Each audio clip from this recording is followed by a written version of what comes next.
అందరికీ వందనాలు. యూట్యూబ్ ద్వారా విజన్ క్యూటీ ఫెలోషిప్ అనుదిన వాక్యాన్ని వీక్షిస్తున్న మీ అందరికీ శుభములు. మరొకసారి కార్యక్రమానికి స్వాగతం తెలియజేస్తున్నాం. మనం ఎస్తేర్ నుంచి ధ్యానాలు చేసుకుంటున్నాం. నేడు మన ధ్యానం కోసం ఏర్పాటు చేసుకున్న వాక్య భాగం ఏమనగా ఎస్తేర్ గ్రంథము 5వ అధ్యాయము 1 నుంచి 14 వచనాలు. దయచేసి మీ దగ్గర బైబిల్ ఉంటే తెరవండి, కలిసి కొన్ని వచనాలు చదువుకొని ధ్యానంలోకి వెళ్దాం. నేను మీకోసం 1-2 వచనాలు చదివి వినిపిస్తాను.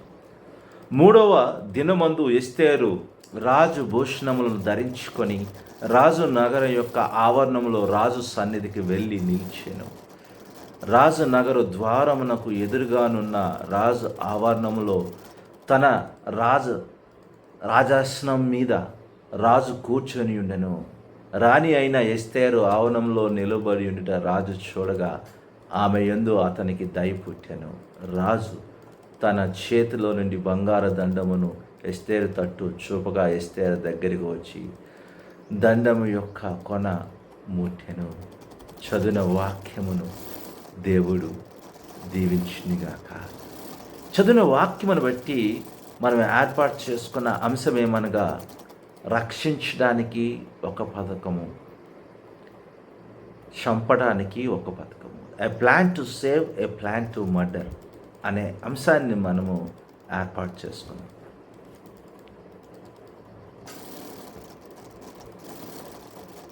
ఈ వాక్య భాగ సారాంశాన్ని మనం గమనించినట్లయితే ఎస్తేరు తన ప్రాణాలను పణంగా పెట్టాలని సంకల్పంతో రాజు యొద్దకు వెళ్ళింది కదండి.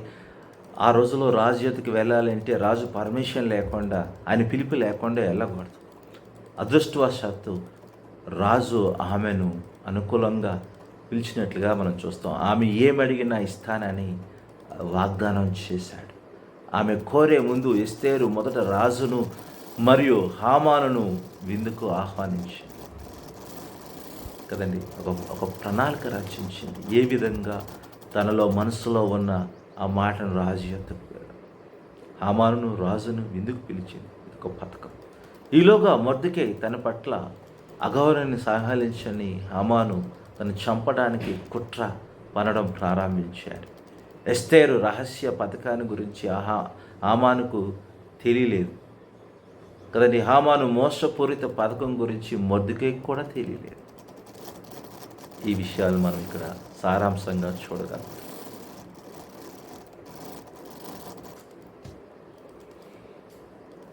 ఈ వాక్య భాగమును ఇంకా మనం లోతుగా ధ్యానం చేసినప్పుడు దేవుడు మనకు నేర్పే పాఠం ఏంటో తెలుసుకోవడానికి వీలు కలుగుతుంది. 4-8 వచనాలు. అవకాశము కదండి. అవకాశం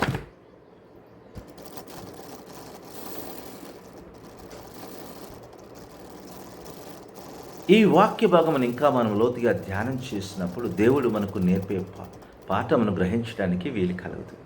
4-8 వచనాలు. అవకాశం వచ్చినప్పుడు ఎస్తేరు ఉద్రేకంతో వ్యవహరించలేదు. బదులుగా ఆమె 3 రోజులు ప్రార్థనలో గడిపింది కదండి. ప్రార్థన ఎంత అవసరమో ఆపత్కాలంలో మనకు తెలుసు. చాలాసార్లు వాక్యంలో కూడా మనం చూడగలం.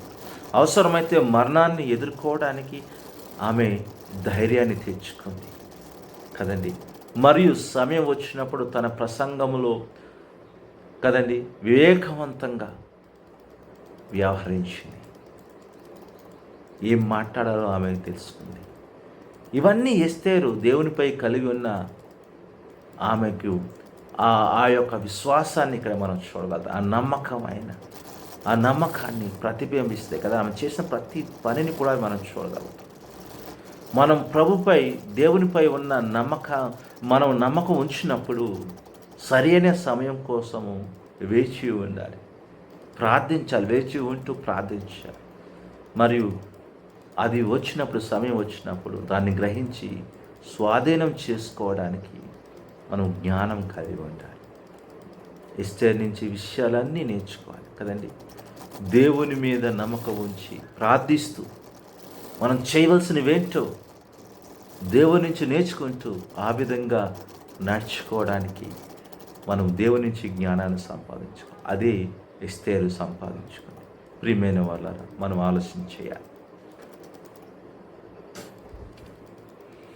ఇంకా మనం లోతుగా ధ్యానం చేసినప్పుడు, ముఖ్యంగా 9-11 వచనాలు ధ్యానం చేసినప్పుడు, లోకస్తులు ఈ ఈ లోకపు స్థితి మరియు ఆస్తుల గురించి గొప్పగా చెప్పుకుంటుంటారు కదండి. చెప్పుకునేవారు కూడా వారిని గౌరవించమని వారిని సహించలేరు కదండి.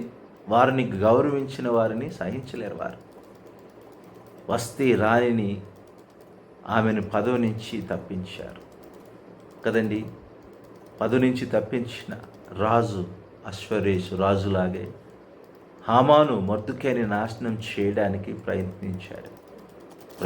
ఇక్కడ ఆ విషయాలు మనం చూడగలుగుతున్నాం. ఇద్దరు తన సొంత ప్రపంచ అహంకారాన్ని గ్రహించడంలో విఫలమయ్యారు. వారిలో ఉన్న వాటిని గ్రహించడంలో విఫలమయ్యారు.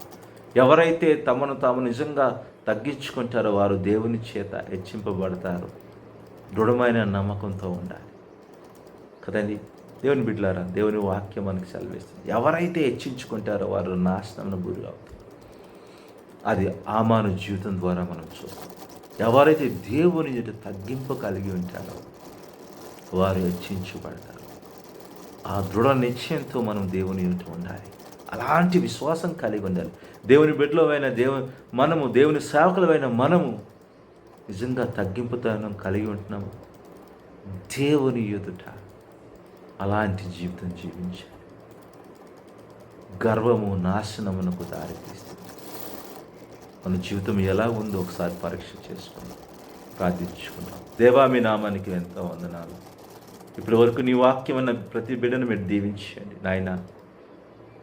ఎస్తర్ లాంటి జ్ఞానం దయచేయండి తండ్రి.